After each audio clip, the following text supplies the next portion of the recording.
시작하겠습니다. 열왕기 상하에 나오는 왕들이 되게 많아요.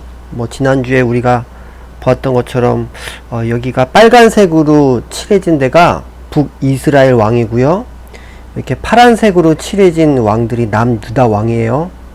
그래서 솔로몬부터 시작해서 이렇게 나중에 남유다 왕까지의 그 연수가 약 384년입니다. 그러니까 384년 동안에 남유다와 북이스라엘과 관계된 주변 정세들만 오늘 따로 좀 정리를 한번 해보도록 할게요.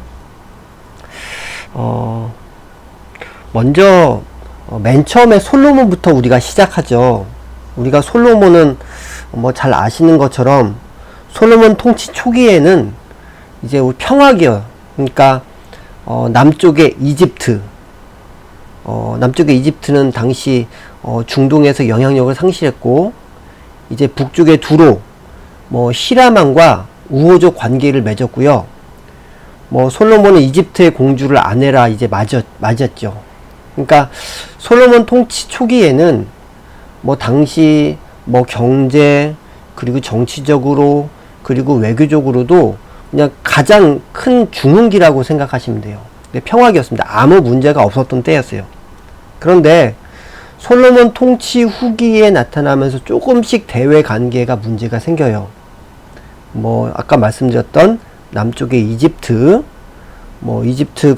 뭐 보면은 뭐 열왕기상에 보면은 나중에 여로보암이 있잖아요. 여로보암이 이제 솔로몬을 배신하고 했을 때, 이제 솔로몬이 여로보암을 죽이려 할 때 남쪽의 애굽의 시삭 왕이 여로보암의 도피처를 제공해요.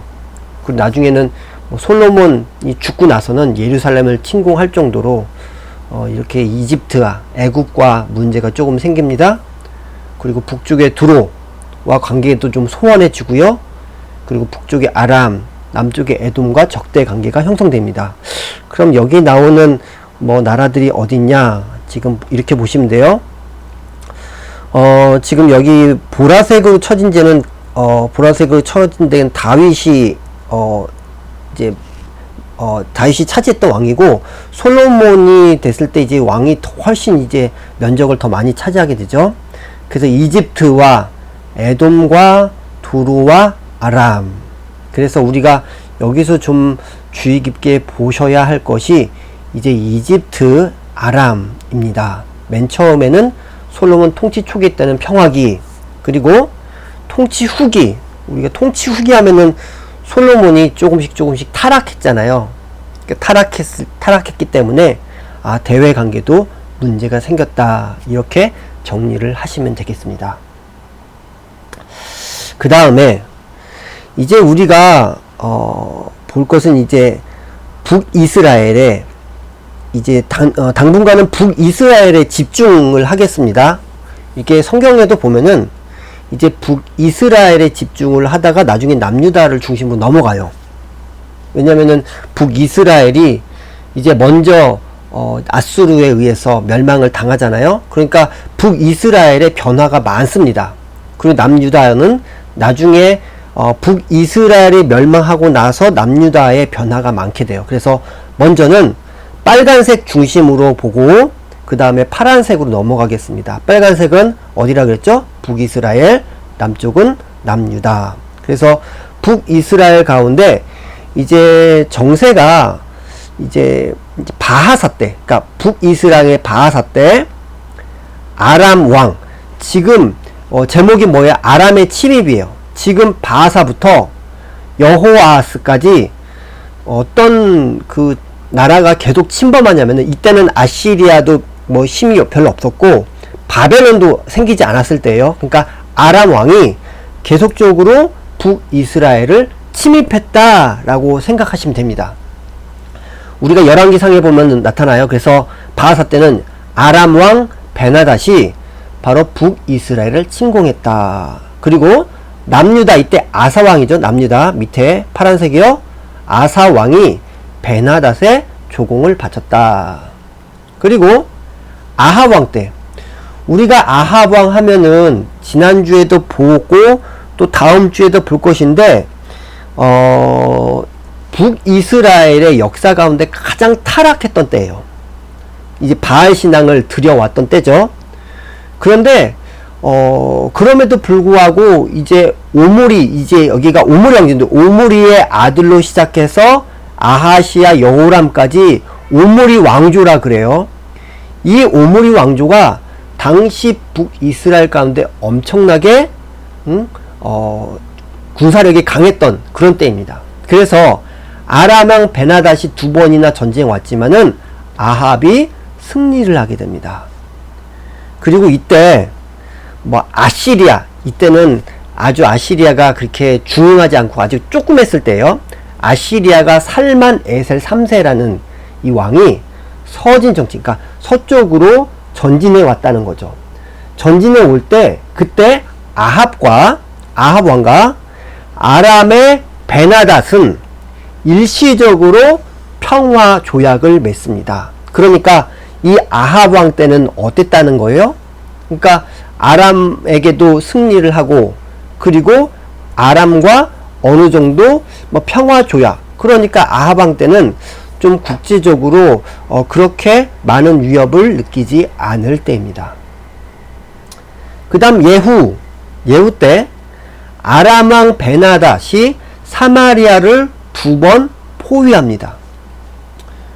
그리고 이제 아시리아의 위협이 좀 있었잖아요. 근데 아시리아가 좀 약해졌어요. 아시리아 위협이 사라진 후 아람에서 정변이 일어나는데, 누구냐면 하사엘, 베나닷의 신하입니다. 베나닷을 살해하고 정권을 찬탈해요. 지금 이 얘기는 다 성경의 열왕기상하에 나타나는 그런 얘기들을 정리한 겁니다.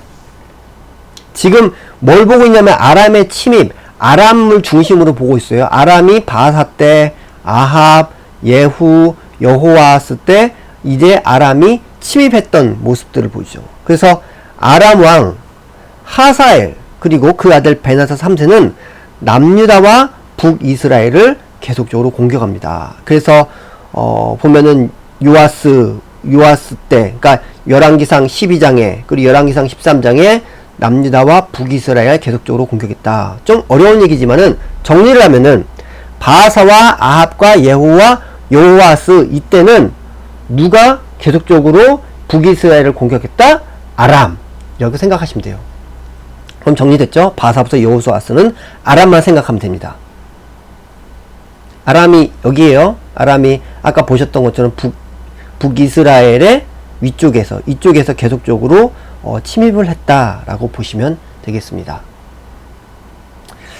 그 다음에 여로보암 2세요. 여로보암 2세는 외교, 그러니까 이제 그 주변 국가들이 나타나지 않아요. 왜냐하면은 당시 주변 국가들이 다 그렇게 힘을 그렇게 내지 못했을 때입니다. 그래서 여로보암 2세 하면은 경제적, 군사적으로 중흥기다 라고 생각하시면 되겠습니다. 그래서 경제적으로, 군사적으로 중흥기다.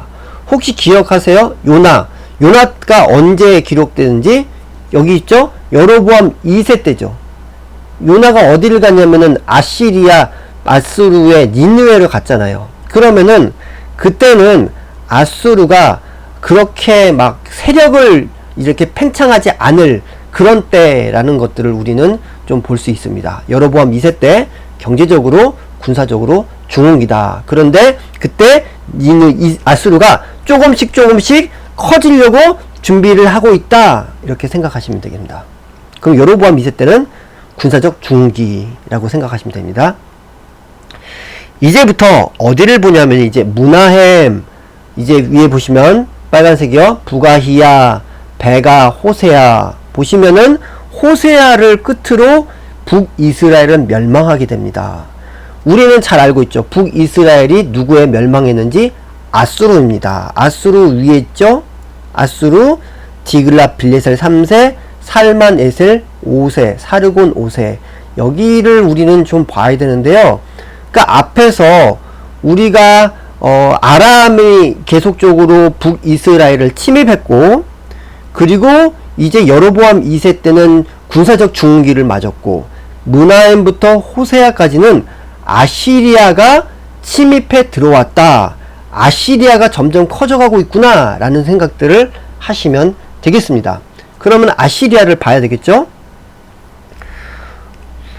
그러면 므나헴부터 이 베가까지 먼저 보겠습니다. 이 므나헴 때 누가 나오냐면은 아시리아의 디글랏 빌레셀 3세가 왕이 됩니다. 이 디글랏 빌레셀, 그 전까지는 아시리아가 그렇게 중흥기가 아니었어요. 아시리아가 이전에 세력을 확장하지 못했는데 디글랏 빌레셀 3세에 들어와서 세력이 엄청나게 확장됩니다. 그러면 세력이 엄청나게 확장되면은 그 아시리아의 영향력이 어디까지 오게 되냐면은 북이스라엘까지 오게 되겠죠. 그런데 이 아시리아의 디글랏 빌레셀이 이제 주변 국가들을 계속적으로 정복해 나가면서 이 제국주의화 하는데, 제국주의하는 3단계가 있어요. 그것이 뭐냐면은 첫 번째로 위성국가입니다. 이건 자발적인 항복, 조공인데, 이거 뭐냐면은 정복한 나라를 속국으로 만들며 속국은 조약 규정에 따라서 일정한 공물을 바쳐야 했어요. 그래서 아시리아가 전쟁을 벌일 경우에 군사적 지원을 아끼지 않아야 했습니다. 그렇지만은 아시리아는 이 위성국가라 그죠. 위성국가의 정치적 자율권을 인정해 주었습니다. 이게 바로 위성국가, 제국주의의 첫 번째 단계예요. 그리고 두 번째는 속국입니다. 속국. 이 위성국가가 반역을 했을 경우, 이 자발적인 항복을 거부하였을 경우 어떻게 하냐면은 이 아시리아는 반역한 왕가를 폐위시킵니다. 그리고 새로운 왕을 선택해서 왕조를 교체해요. 그리고 반역된 국가의 반역한 국가의 땅을 상당 부분 몰수하기도 하고요. 다른 속국에게 막 주기도 하는 것들 합니다. 또 상류층을 타 지역으로 강제 이주시켜서 리더십을 붕괴시키죠. 이것이 바로 속국 일대예요. 그러니까 제국주의 첫 번째 단계가 위성국가 단계, 두 번째가 속국 단계, 그리고 세 번째가 아수르 제국에 편입되는 거, 완전히 멸망시키는 거죠. 뭐냐면은 이 속국이 또 반역합니다. 그러면은 왕조를 완전히 폐위시키고 정치적 자율권을 완전히 빼앗습니다. 그리고 그 속국을 아시리아에 주로 편입시키고 총독과 관리들을 파견해서 직접 통치합니다. 바로 이것이 아수르 제국의 편입. 이렇게 세 단계를 거쳐서 아시리아의 디글랏 빌레셀은 이렇게 주변 국가들을 제국주의화 했어요. 그럼 이 아시리아 디글랏 빌레셀 3세 때 북이스라엘은 계속해서 어떻게 했냐면은 계속적으로 반아시리아 정책을 폈습니다. 반아시리아 정책을 피면 어떻게 하겠어요?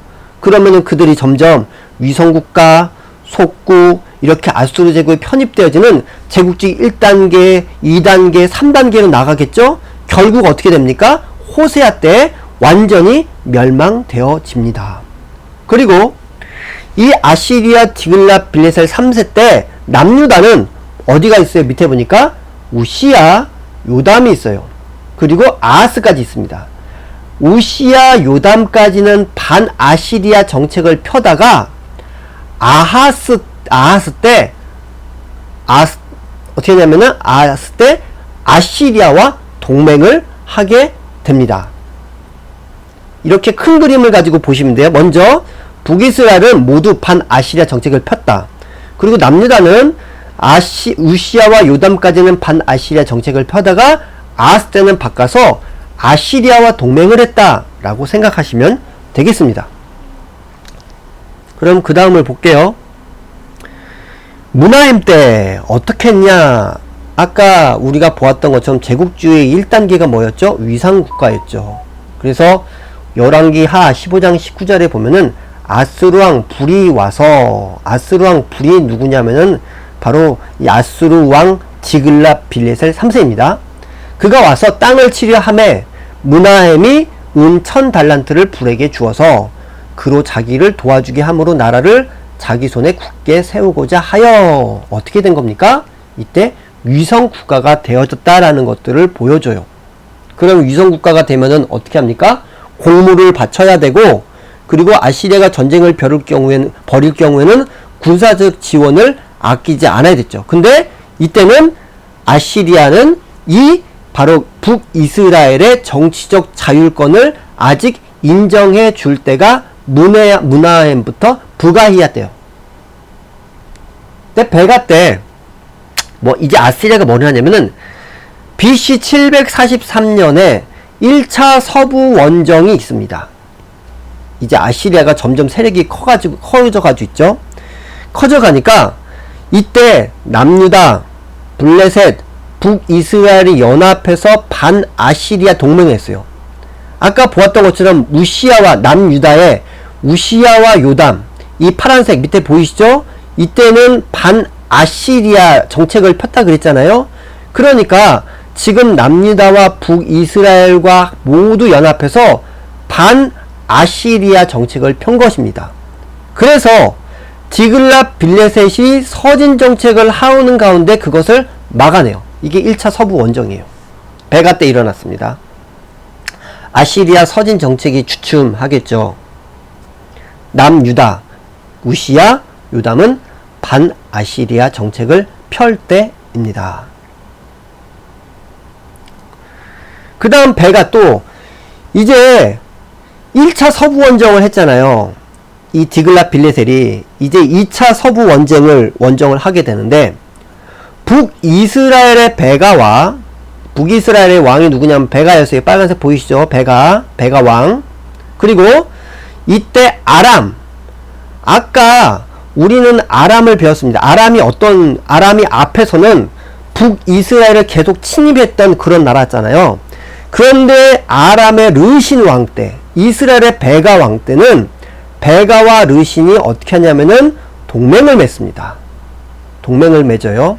그러니까 북이스라엘이 아시리아나 아수르 똑같아요. 맞서기 위해서 이 북이스라엘이 누구를 의지했냐면은 아람 왕 르신을 의지했어요.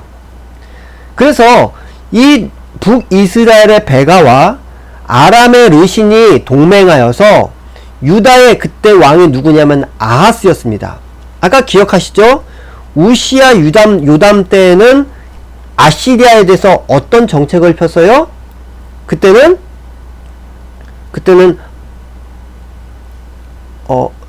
우시아와 요담이 그때는 반아시리아 정책을 폈죠. 그런데 아하스에 와서는 아하스가 정책을 바꿔요. 그래서 아하스가 이 베가와 르신이 아하스가 동맹을 요청할 때 아하스가 그걸 거절해요. 거절하니까 어떻게 합니까? 베가와 르신이 함께 아하스를 공격하게 됩니다. 그래서 아하스 정책을 바꿔서 아시리아와 동맹하는 것들. 우시아와 요담 때는 아시리아의 반아시리아 정책을 폈지만 이제 아하스 때 이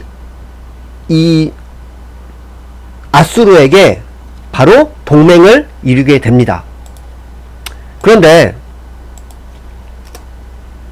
이때 이사야가 유다왕 아하스에게 반아시리아 동맹에 가입하지 말라라고 합니다. 이게 뭐냐면 의지하지 말라라고 해요. 지금 북이스라엘은 누구를 의지합니까? 아람을 의지하죠. 지금 남유다는 누구를 의지하냐면은 지금 아시리아를 지금 의지하고 있는 거예요. 근데 그 의지하지 말라라고 합니다. 결국 아하스는 아시리아의 사신과 조공을 보내 도움을 요청하고 아시리아를 의지하죠. 그러면 어떻게 될까요?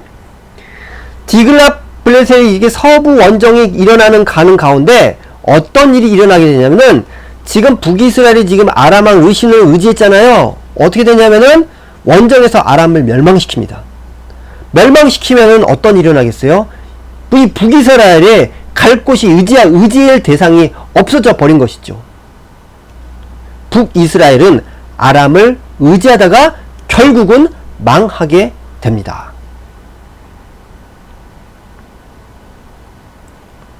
그래서 이 배가 때 어떻게 되면은 아시리아의 속국이 됩니다. 아까 기억나시죠?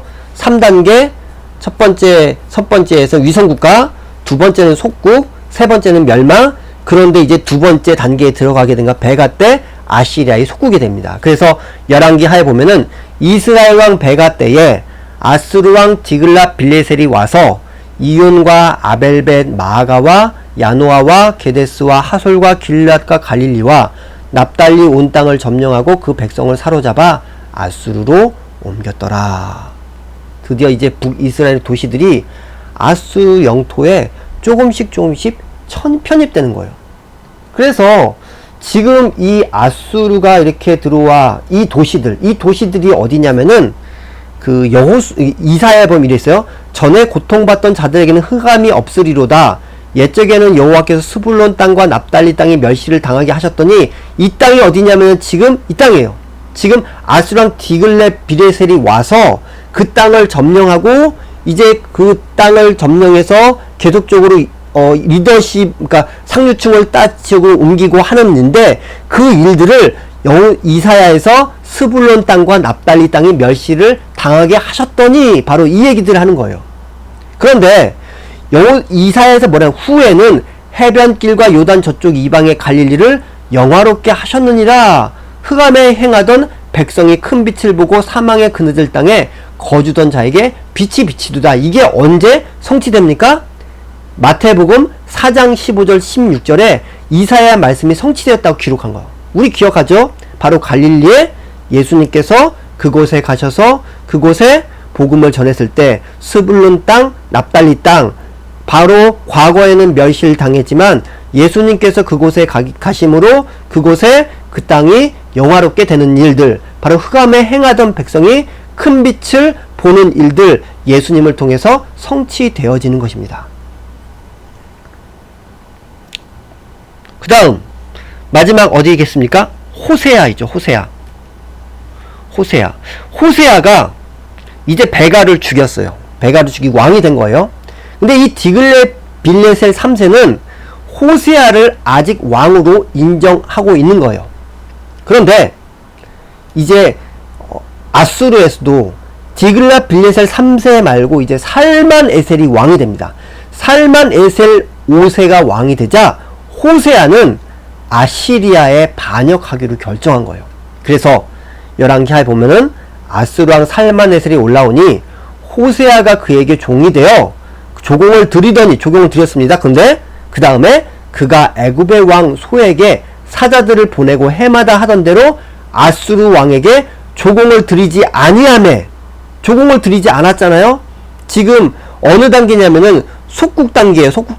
근데 조공을 드리지 않았어요. 반역을 한 거죠. 그럼 어떻게 됩니까? 아수르 왕이 쳐들어와서 옥에 감금하여 두고 3년간 애웠더라. 사마리아를 점령하고 드디어 북이스라엘의 사마리아가 점령되고 그리고 할리와 하볼과 메대 사람의 여러 고을에 두었더라. 뭡니까? 바로 그들을 다 흩어지게 했다라는 거죠. 살만에셀이 점령하여서 드디어 지금 북이스라엘의 그 모든 그 도시들은 아시리아의 행정구역으로 편입되어지는 것입니다. 이제 호세아 때 결국 이 북이스라엘이 멸망되어지는 것들을 볼 수 있는 것이죠. 북이스라엘 멸망 이후에 그 다음에 그 사르곤 2세라는 왕이 있는데 그때 어떻게 하냐면 강제 이주 정책을 해요. 그래서 열왕기하 17장 24절 아수르 왕 사르곤 2세입니다. 바벨론과 구다와 아와와 하맛과 스발 와임에서 사람을 옮겨다가 이스라엘 자손을 대신하여 사마리아 여러 성읍에 두매 그들이 사마리아를 차지하고 그 여러 성읍에 거주하니라. 지금 무슨 소리예요?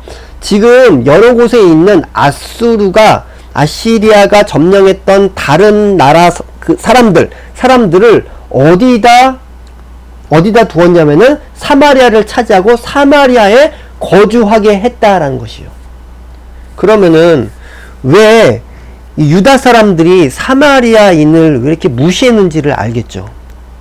이 유다 사람들은 가장 중요한 게 유대인의 정체성인데 바로 이 사마리아에 다른 나라 바로 이방인들이 살아옴을 말미암아서 이방인과 또 거기서 이스라엘 사람들이 섞여 삼으로 말미암아서 그들은 이제 혼혈이 된 것입니다. 그래서 결국 이때 이후로 이제 북이스라엘, 결국 사마리아라고 하면은 사마리아, 우리는 사마리아 하면은 기억나는 게 요한복음 4장의 사마리아 여인이죠. 그래서 그때 유다 사람들이 이제 사마리아를 위에 올라갈 때, 갈릴리 지방으로 올라갈 때 사마리아를 거쳐갈 수 있었지만 거쳐가지 않냐고 돌아가요. 왜냐면은 사마리아인들을 경멸했기 때문입니다. 그런데 우리가 그 요한복음 4장에 보면은 예수님께서 돌아가시지 않고 사마리아를 지나가시죠. 왜입니까? 바로 거기서 사마리아 여인을 만나기 위해서, 바로 그런 배경이 있다는 것들을 우리는 기억해야 됩니다. 그래서 지금 아시리아에 지금 사르곤 2세까지 왔어요. 그 사르곤 2세 하면서 결국 북이스라엘은 지금 없어지죠. 북이스라엘이 없어지면은 이제 북이스라엘과 아시리아 앞에서 먼저 아람이 북이스라엘 침입했다, 그 얘기들을 했었고, 그 다음에 아시리아가 점점 커지면서 북이스라엘 멸망시키는 일들까지 했습니다. 그러면은 이제 아시리아가 점점 커지는 가운데서 이제 남유다와 이제 연결이 되겠죠. 이제 그때가 히스기야입니다. 히스기야. 아시리아 사네립, 이제 사르곤 2세 때 방금 보았던 것처럼 이주 정책을 해가지고 사마리아에 많은 다른 나라 사람들을 그곳에 거주하게 했잖아요. 이제는 사네립 때인데, 사네립이 왕으로 등극하자 바벨론입니다. 바벨론. 그때 바벨론의 무로닥 발라단 왕인데 반란을 일으켜요. 이때는요, 히스기야 때는 바벨론의 무로닥 발라단과 히스기야가 우호 관계에 있어요. 그래서 이사야 39장과 열왕기하 20장에 보면은 이제 다음 주에 보게 될 텐데, 히스기야가 바벨론과 관계가 좋았던 것들을 볼 수 있습니다. 그리고 여기서 앞에서 아하스는 어떻게 했습니까? 이 아시리아와 동맹을 맺었죠. 친하게 지냈죠. 그런데 히스기야는 다시 반아시리아 정책으로 돌아서게 됩니다. 이제 사네립이 앞에서 얘기했던 이제 바벨론이 막 반란했을 때 바벨론을 반란을 해요. 반란을 진압해요. 그리고 사네립이 서부 원정을 감행합니다.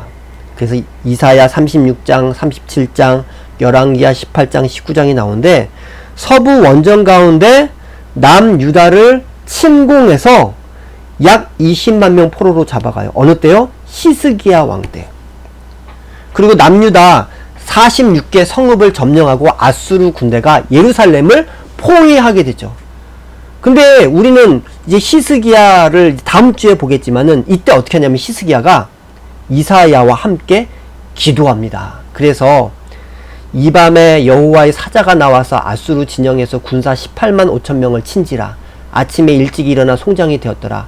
아수르 왕 사네립이 떠나 돌아가서 니느웨에 거주하더니, 그가 그의 신 니스록의 신전에서 경배할 때에 아드람멜렉과 사레셀이 그를 칼로 쳐 죽이고 아라라 땅으로 그들이 도망하매 그 아들 에스라돈이 대신하여 왕이 되니라. 그러니까 이 보면은 이사야와 열왕기하를 통해서 보여주는 것들은 바로 사네립이 남유다로 침입했지만 히스기야의, 그래서 우리가 히스기야 하면은 기도의 사람이죠. 히스기야의 기도가 언제 났냐, 바로 이때 나온 거예요. 사네립이 침공했을 때 바로 주님을 의지하면 아까 주님께서 들으시고, 그래서 바로 이 아수르의 침입을 거기서 이길 수 있도록 하나님께서 도와주셨다. 바로 히스기야 때 일어난 일이죠. 그래서 이제 히스기야 다음에 이제 므낫세 왕인데, 히스기야는 그래서 기도함으로 잘 이렇게 했습니다. 근데 히스기야의 아들 므낫세가 므낫세 때에 에살하돈인 남유다를 공격해요. 그리고 므낫세를 포로로 잡아갑니다. 므낫세가 포로 가운데 있을 때 풀려난 후 주님께 회개하죠. 그리고 아수르 반입할 때까지 아수르의 세력이 컸어요. 그때 애굽을 정복할 정도로 그때까지는 괜찮았습니다. 그런데 아몬과 요시야, 이때부터 보십시오. 아수르 반입할 이후에 아시리아는 급격히 쇠퇴한다. 그러면은 아시리아가 급격히 쇠퇴하면은 어떤 나라가 점점 중흥하겠습니까? 바벨론이 중흥한다라는 걸 썼죠. 그러면은 아까 우리가 북이스라엘이 멸망되어지는 과정 가운데는 이제 아시리아가 볼 수 있죠. 아시리아가 점점 세력이 급격히 쇠퇴하면은 바로 그 지역에 바벨론이 점점 중흥하게 돼요. 그러면 지금 남유다의 마지막은 바로 누구와 만나느냐? 바벨론의 세력과 만나는 것들을 우리는 이해할 수 있겠죠. 그럼 이제 이제 아시리아는 이제 끝나고, 아시리아가 조금씩 끝나면서 이제 드디어 이제 바벨론이 커지겠구나라는 것들을 우리는 이해할 수 있을 것입니다.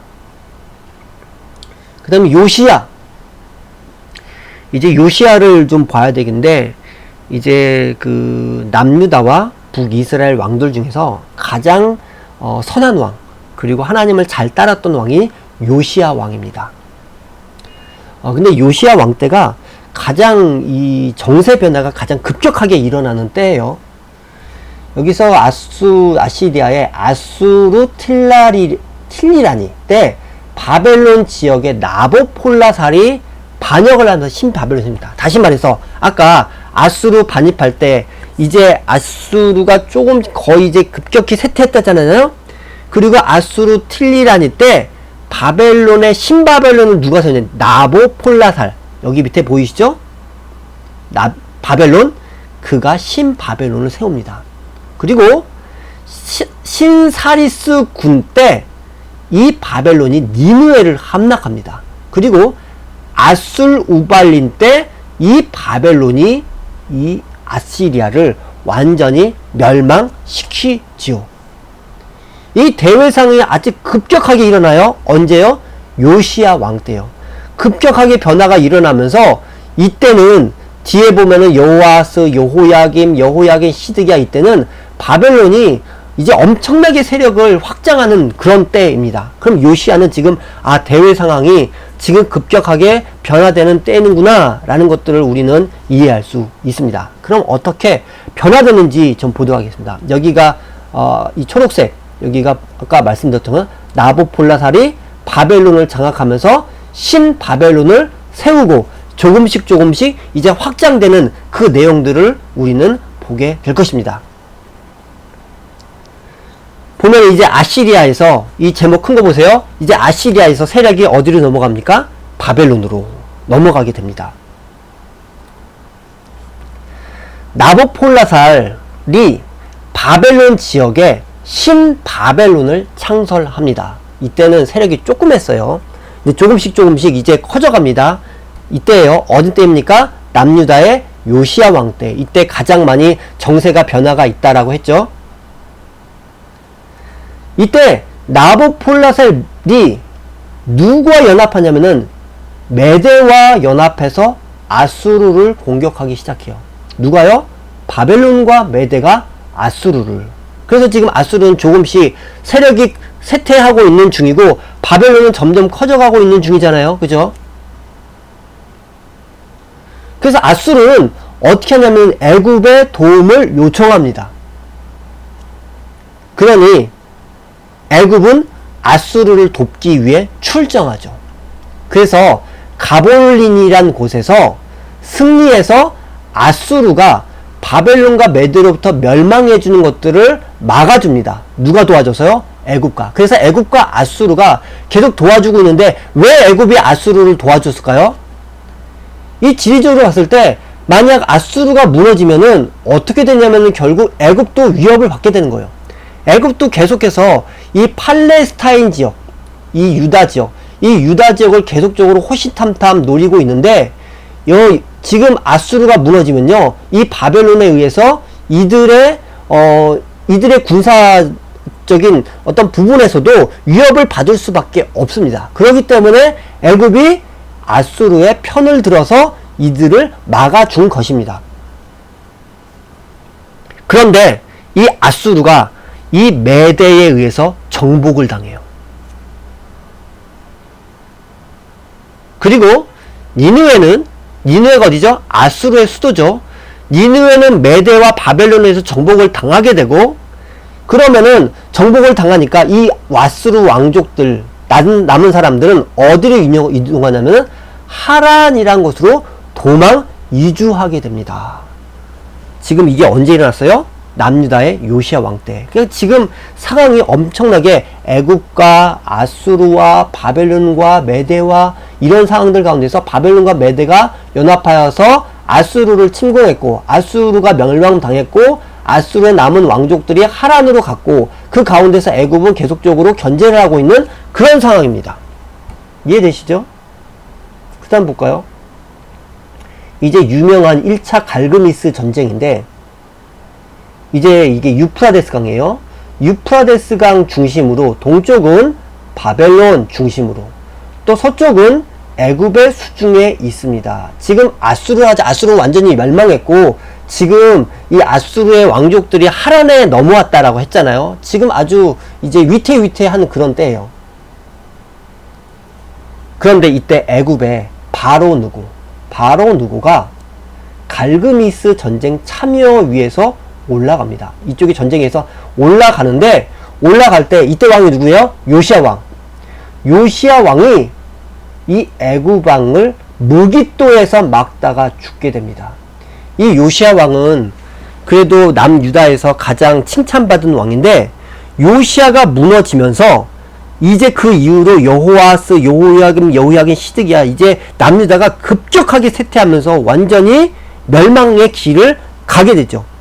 요시야가 죽은 이후에 이제 그렇게 전세가 완전히 그렇게 됩니다. 이제 바로누고가 여기서 이제 갈그미스 전쟁에서 끝나고 돌아오는 길에서 이제 유다는 요시야 왕 다음에 누구예요? 여호아스죠. 여호아스 왕을 폐위시키고 어떻게 하냐면 포로로 끌려갑니다. 그리고 당시 유다의 이 다음이 이제 엘리야김인데, 엘리야김을 여호와김으로 개명해서 왕에 오르게 하죠. 다시 말해서 이 여호야김은 누가 세운 거냐면은 애굽이 세워서 마치 꼭두각시처럼 그렇게 하기 위해서 세운 왕이 된 것이죠. 2차 갈그미스 전쟁 때 바벨론 제국이 승리하게 됩니다. 애국과 전쟁에 승리하게 되고, 아수르 제국, 남아있는 왕족들 그들은 완전히 멸망하게 됩니다. 바벨론 제국이 엄청나게 커지겠죠. 바벨론 제국의 영토는 이제 애굽의 접경선까지 확장되겠죠. 그러면 접경대가 확장되면서 아수르 멸망시켰죠. 그러면은 유다를 위협하게 되겠죠. 이때 느부갓네살 왕이 남유다를 점령하기 위해서 와서 1차로 포로를 잡아가는데, 1차로 포로로 끌려갔던 사람들이 누굽니까? 다니엘과 세 친구들, 이때 포로로 끌려가게 된 거예요. 이렇게 애국과 바벨론 1차 전쟁 이후에 이렇게 돼서 남유다는 바벨론의 수중에 들어가게 됩니다. 그런데 남유다는 여기서 바벨론에서 벗어나기 위해서 누구를 의지하면 끝까지 애굽을 의지했다는 것이죠. 그리고 남유다는 바벨론의 조공을 멈추고 애굽의 조공을 계속적으로 바치게 됩니다. 지금 남유다는 지금 아까 북이스라엘은 누구를 계속 의지했습니까? 아람을 의지하다가 결국 어떻게 했어요? 아람을 의지하다가 아시리아가 아람을 치니까 결국 그들은 망하게 됐잖아요. 지금 남유다는 지금 바벨론 가운데서 누구를 의지하면 계속적으로 애굽을 의지하게 됩니다. 하나님을 의지하지 않고요, 애굽을 의지하게 되면서 결국 나중에 어떻게 될 것인지 보이시죠? 바벨론이 유다 2차 침공을 합니다. 느부갓네살이 침공하고 왕족 및 귀족 1만 명을 포로로 잡아갔죠. 그리고 아까 있었던 여호야김을 잡아가고 또 시드기야를 왕에 앉힙니다. 그런데 시드기야 또한 누구를 의지해요? 애굽을 의지해요. 바벨론이 또 어떻게 합니까? 3차 침공할 때 예루살렘 성전, 성벽을 완전히 무너뜨리죠. 그리고 마지막 4차 침공할 때 나머지 남유다 사람을 포로로 잡아가게 됩니다. 지금 여기까지가 아까 이제 열왕기 상하에 나타나는 이제 그 주변 국가들과의 관계였어요. 정리를 하면은 맨 처음에 아람이 침입했었죠. 그 다음에 아시리아가 점점 커져갔습니다. 아시리아가 점점 커져가면서 이 아람에 북이스라엘이 의지했는데 결국 아시리아가 아람을 멸망시키므로 북이스라엘은 아무 의지할 것이 없는 상황에서 결국은 아시리아에 망하게 되죠. 그리고 아시리아가 점점 커져가다가 이제 아시리아가 어떻게 됩니까? 점점 이제 아수르바니팔 이후에 세력이 급격히 쇠퇴되어질 때 그때 나부콜라살이 그 신바벨론국을 창설하고 이 바벨론은 점점 커져갑니다. 커져가는 가운데 바벨론과 메대와 연합해서 아수르를 치게 되고 이 아수르는 애굽을 의지했지만은 결국 아수르는 멸망하게 되죠. 그래서 유다는 그 가운데서 애굽을 의지했지만은 결국 바벨론이 이 갈그미스 전쟁에서 승리함으로 말미암아서 유다까지 완전히 정복하게 됩니다. 이것이 이제 열왕기 상하에 나타나 있는 주변 정세예요. 그래서 바벨론이 이렇게 세력을 확장해서 여기를 모두 지배를 하게 됩니다. 그러면은 오늘은 여기까지는 결론입니다. 북이스라엘과 남유다가 망하게 된 것은 그들이 철저하게 불순종했기 때문이라는 것입니다. 이것들을 보면서 우리가 겪는 고난들, 우리가 나타나고 우리가 삶들 가운데 나타나는 겪는 고난들 중에는 많은 부분이, 물론 모든 부분이라고 할 수 없습니다. 욥기에서 보면은 그가 순종했음에도 불구하고 하나님께서 바로 주시는 고난이 있어요. 물론 하나님께서 하나님의 백성들에게 그런 고난도 주시지만은 그러나 많은 부분이 우리의 불순종으로부터 오는 대가라는 사실들을 우리는 분명히 기억할 수 있습니다. 또 두 번째로 이렇게 북이스라엘이 지금 아시리아가 침공해 왔을 때 북이스라엘이 누구를 의지했습니까? 하나님을 의지하지 않고 바로 아람을 의지했어요.